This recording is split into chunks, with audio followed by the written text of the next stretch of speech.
Vellore Stephen அவர்கள். Bro வந்தாச்சா? எங்கே பிள்ளைங்க? ப்ரோ நீங்கள் நடந்த சம்பவத்தை சாட்சியாக சொல்லுங்கள். எப்படி இருக்கேன்னு எப்படி இருக்க? நல்லா இல்லையா? சரியான உண்மையை சொல்லிட்டா பாருங்க. நம்ம எல்லாம் போய் சொல்லுவோம், சரீரத்தில் வேதி வச்சுட்டு நல்லா இல்லையா, நல்லா இருக்கீங்கடா, நல்லா இருக்கிறோம். ஆனால் உண்மையை மட்டும் சொல்லுகிறா கைத்தாளம். அல்லேலூயா. சாட்சியை சொல். கர்த்தருடைய பரிசுத்தம் உள்ள நாமத்துக்கு ஸ்தோத்திரம். 4ஆம் தேதி நைட்டு நான் ஜெபம் பண்ணியிருந்தேன் 9 மணிக்கு ப்ரேயரில். வெளியே எங்கன்னா போயிட்டால் அந்த 9 மணி பண்ணுறதில்ல, வீட்டில் இருந்தால் கண்டினியூ அந்த 9 மணி ஜெபம் நடக்கும். அந்த ஜெப நேரத்தில் ஜெபம் பண்ணியிருந்தேன். நான் ஒரு கருத்த உருவம் எனக்கு மேலே நின்றுச்சு. ஜெபம் பண்ணவே முடியல, நான் கீழே விழுந்துட்டேன், மேற்கொள்ள முடியல ஜெபத்தை. அதுக்கப்புறம் மறுபடியும் எழுந்து நின்று ஜெபம் பண்ணேன். எழுந்து நின்று ஜெபம் பண்ணாக்கா அந்த கருத்து உருவம் எனக்கு மேலே ரொம்ப உயரமாக நின்றுச்சு. அப்போ திடீர்னு இப்படி வந்துச்சு, என்னான்னு தெரியலையேன்னு சொல்லிட்டு நான் எழுந்து நின்று ஜெபம் பண்ணும்போது பாஸ்டர் வந்து எங்கள் பொண்ணு வீட்டு வாசப்புள்ள போய்ட்டு நின்னார். அவன் எங்கள் பொண்ணு திருவண்ணாமலையில் இருக்கிறாங்க, நாங்கள் வந்து வேலூரில் இருக்கிறோம். ஜெப நேரத்தில் பாஸ்டர் இவங்க வீட்டு வாசலில் போய் நின்னார்.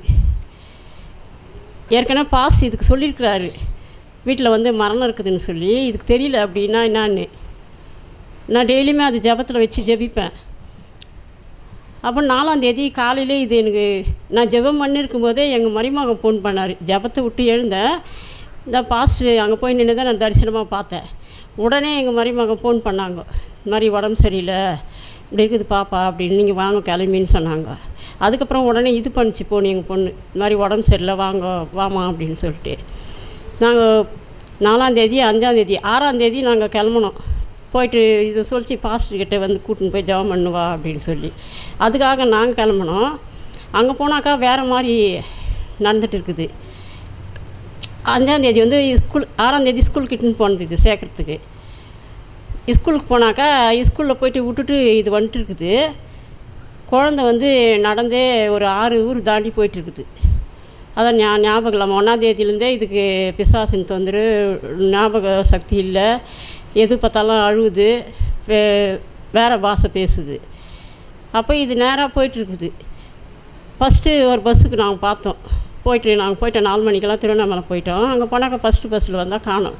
ஸ்பெஷல் கிளாஸ் வைக்கிறாங்கன்னு சொல்லிட்டு செகண்ட் பஸ்ஸில் பார்த்தா அதில் இல்லை. அதுக்கப்புறம் உடனடியாக பாஸ்ட்டுக்கு ஃபோன் பண்ணோம்.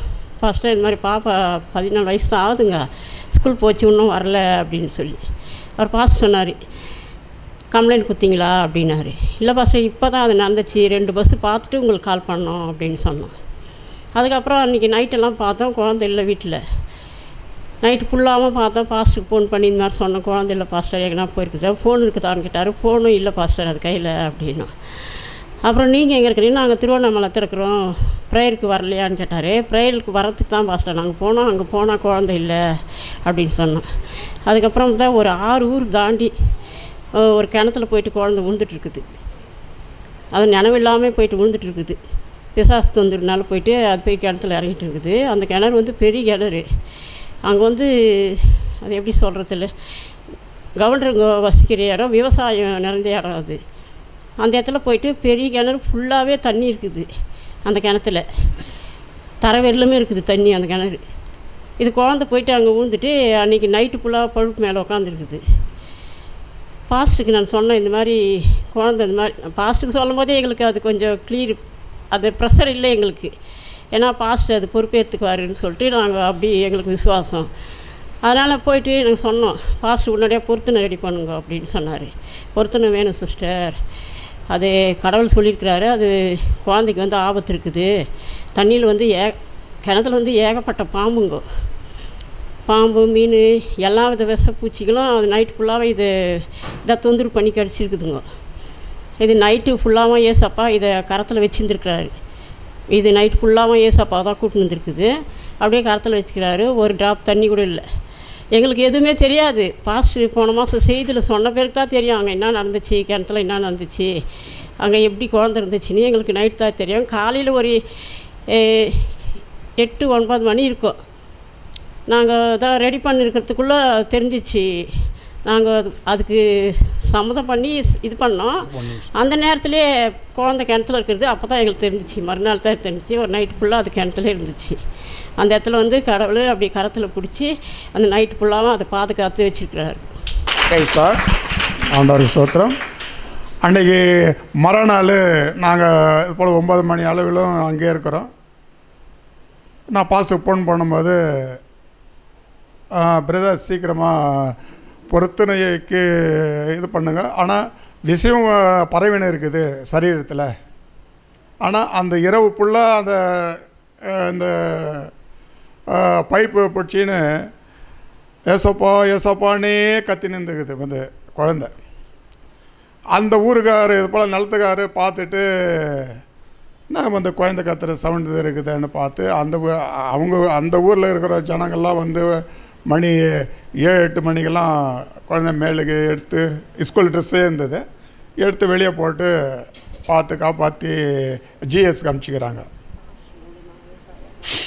அந்த டைமில் நாங்கள் பாஸ்ட்டுக்கு ஃபோன் போடும்போது இது மாதிரி சமாச்சாரம் சொல்லும்போது, பிரதர் சீக்கிரமாக உடனடியாக அந்த பொருத்தனைக்கு ஏற்பாடு பண்ணு, அதே மாதிரியும் அந்த சரீரத்தில் விஷம் பரவி நிற்குது, ஆனால் ஜலத்தால் தான் இருக்குது குழந்தைன்னார்.